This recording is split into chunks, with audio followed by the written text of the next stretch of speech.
Tom Downey back once again for the Cowboys Report by Chat Sports. It's a mailbag answering your questions, or at least your fellow Cowboys fans' questions. Juan Ramos, which players will be June 1 cut candidates for each team? Will the Cowboys sign one of them? Tyler Jones is doing a cut candidates video on Chat Sports. That'll be available at some point this weekend, so you can watch that. I will remind myself to link it in the comment section for you guys. The name that I would monitor is Miles Sanders. Maybe he gets cut by Carolina. I don't think there's going to be that many guys because there's normally not, because they can cut those guys before June 1st. Carolina's actually maxed on post-June 1st cuts, so maybe that could make some sense there for Sanders, but there's not that many of them because it's kind of doing the player a little bit dirty if you keep them through June and then cut them. That's why that rule exists for the NFL. So we'll see, but I don't think there's going to be that many. Brian Greathouse, hey Tom, who is the underdogs this year in your opinion? Do you mean like on the Cowboys roster? There's a bunch of them. Insert everyone in the running back room, right? Jalen Brooks, good underdog candidate. Maybe John Stevens, Brock Hoffman's underdog candidate. Those are kind of like sleeper guys to an extent as well. Maybe Marquise Bell now fits that mold. Maybe he could. I'm really curious how Mike Zimmer uses his safeties and linebackers this year. You need those depth guys to emerge. Oh, also the entire 2023 NFL draft class for the Cowboys. Every single player. Everyone. Carl, trade for Deebo. Let him be a running back, wide receiver hybrid. Fix both spots. It's creative. It's fun. We're doing the Madden sims this year. That'd be fun to put Deebo back there and let him just do everything, slot and backfield player. My issue here is Deebo's expensive. Dallas doesn't like paying players. The Niners, I think, listened to offers from Deebo. They didn't get great ones. Thought it was going to be worth maybe a later day 2 pick, whatever.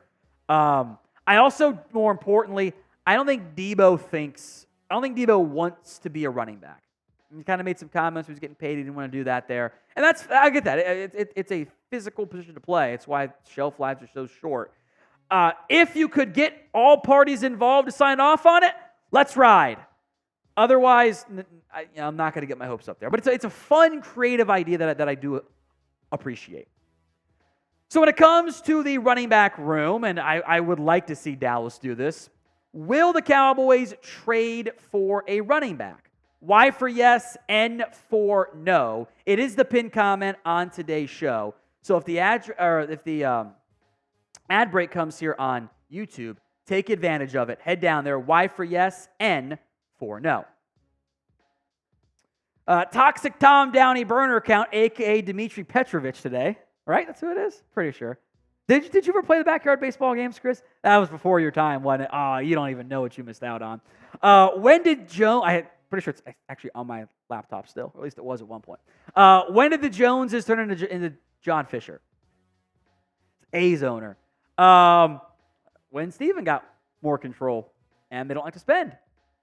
Because they win. It's like they do try to they act like they're a poor broke franchise when they're worth like $10 billion. It's frustrating and annoying to me. No mistake about it. YouTube J, be prepared. Week 3, Ravens run a lot of options, so be prepared to be annoyed. I'm very curious how the addition of Derrick Henry and Lamar shedding some weight will adjust that offense. It's a bad matchup for Dallas, man.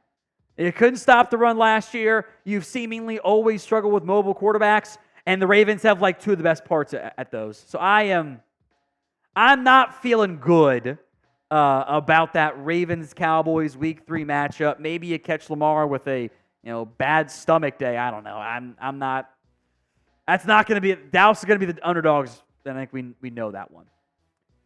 Now, the Ezekiel Elliott 15 jersey is available on Fanatics. You just kind of got to be creative with it. Or just go to chatsports.com/Zeke15 jersey. We'll put that link in the comment section and the description of today's show. That's chatsports.com/Zeke15 jersey. That's the official Ezekiel Elliott Fanatics Nike NFL jersey for you guys. Links in the comments and the description of today's show. Ecuador Man AOG, horrible option, but what is Ridgeway doing? I assume you mean John Ridgeway. He is not guaranteed a roster spot in Washington. There's Daron Payne, Jonathan Allen, Johnny Newton, we'll see when he's healthy, Fidarian Mathis, and then Ridgeway, probably next up in that Commanders defensive line room. To be quite honest, Ridgeway has not played that great in Washington. But this team is in such dire straits along the offensive line, or defensive line, I would monitor him for if he gets cut. I think he could actually fit the Mike Zimmer defense pretty well there. Dallas got stupid cute when they cut him, trying to keep this like, oh, maybe Dak can come back, which he wasn't going to timeline-wise. Everyone knew that. It was really frustrating to me. Look, obviously Ridgeway's in Washington, but he might get cut. So, can explore it. Maybe. YouTube J. Tom, Madden loves the Cowboys. Be prepared for a Super Bowl run. You know what? I will say I'm using the updated rosters that aren't made by Madden people, so maybe not as likely because they're like an 83 or an 82. I got to double check in the Madden Sims. From Martin, trade for Tristan Wirfs. Look, in a bubble, hell yeah, let's do it, baby. I just fixed my offensive line. He's playing right tackle or left tackle. Guyton's playing the other. Tampa, I'll give you Terrence Steele and a draft pick. Tampa says no. I would argue Tristan Wirfs is one of, if not the best young tackle in football, right alongside Penei Sewell, right alongside Rashawn Slater out for the Chargers. I just don't see it happening. I don't see Tampa giving it up. Now, they have thrown some money around. They paid Baker. They paid Mike Evans. Antoine Winfield got a record-setting deal. Wirfs will get more than Penei Sewell. Dallas won't pay that. So in a bubble, adding good players, I love it. Realistically, it's just not going to happen. So with that in mind, with maybe a slant towards some realistic players, name a player who you want to trade for. Go ahead and sound off for me in the comment section of today's show. $2 super chat from Zeno Sayan. Again, it's a $5 super chat for the score prediction account for the Madden Sim. Football returns in 105 days. Also, Dallas wins 30-10. Be a boring sim, but a fun sim, I suppose. We'll see what happens. If you didn't watch it, it'll also be linked in the on-demand portion of the video for today. Toxic Tom Downey burner, a.k.a. Dmitry Petrovich. A lot of fans want a new running back when the scheme is the biggest issue. Do you think Dallas will actually use a modern scheme, or will they run up the A-gap and zero screen passes? I agree that the scheme and the blocking were not good enough. They were not up to par. And it wasn't even duo. It wasn't even like wide zone. I called it tight zone. Or I think they're trying to run inside zone. They didn't do a good job of it. It didn't execute it properly. My hopefulness here is that they lean more into duo with their personnel, and they utilize that off the right side. If Terrence Steele gets back to form, you go from having a below-average run blocker to a damn good one, if not a great one. Maybe the center, Kuribi, or even Brock Hoffman will be better at that than Biotish was, and maybe by come week, down the stretch of the season, Guyton is, equal-ish to Tyron, who I thought was better in pass pro than he was in run blocking last year. So, look, I think it's all connected, right? Offensive line scheme, run blocking, the running backs, none of them played well enough. None of them did, which was extremely frustrating for me. Oh, Brian, which team do you think is the underdogs? I believe it's the Cowboys. No. The Cowboys, because of how they are treated, I would say annoyingly so, by national media, I don't think they can be viewed as the underdogs. Because the minute they go on a 3-game win streak, Dallas is back, number one story on ESPN, right? You want a real underdog? I don't know. It was the Lions last year. Now they're not. Insert NFC South team because no one believes in them, frankly. Beyond that, it's a team like Seattle, right? New coaching staff. They're not as good as the 49ers. Any AFC West team not named the Chiefs, underdog. Maybe it's the Bengals this year in the AFC North coming in last. Dolphins, maybe. I don't know. Something like that. Because Cowboys will be favored in most of their games.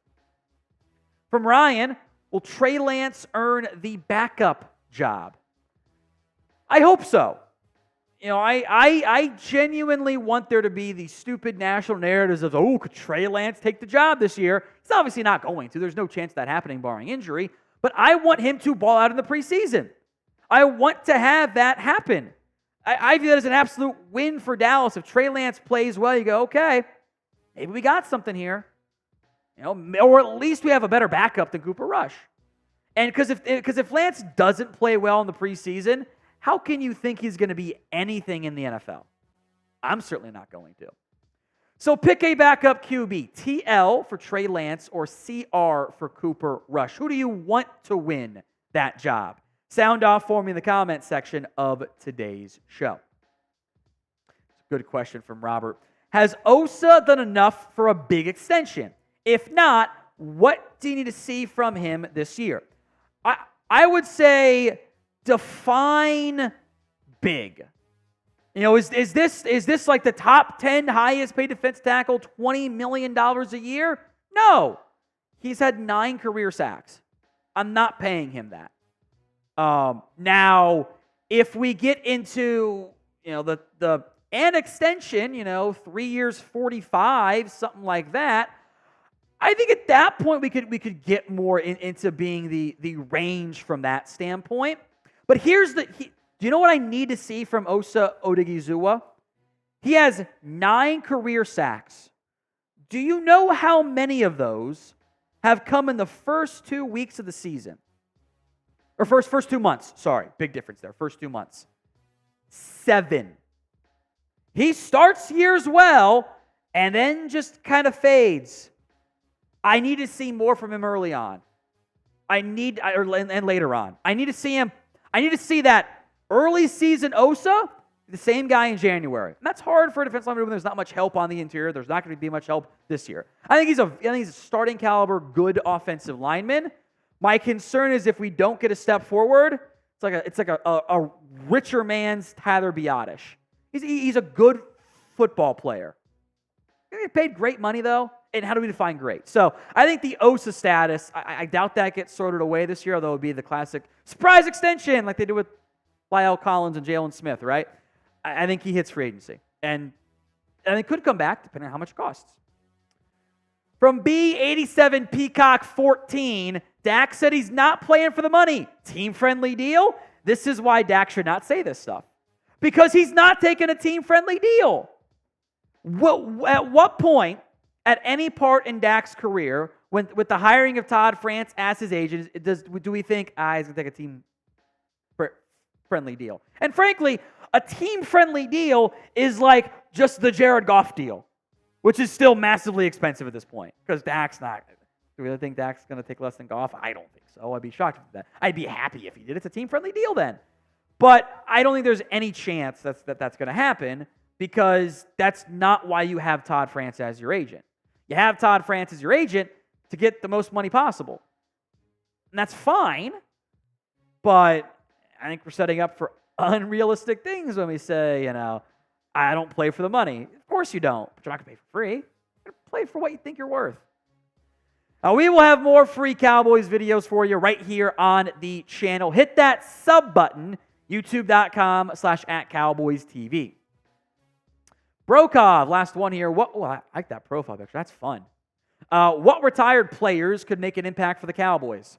Aaron Donald. Still be a top defensive player in the NFL. Not going to happen. Frederick has lost too much weight. He's not actually in playing shape. So, there you go.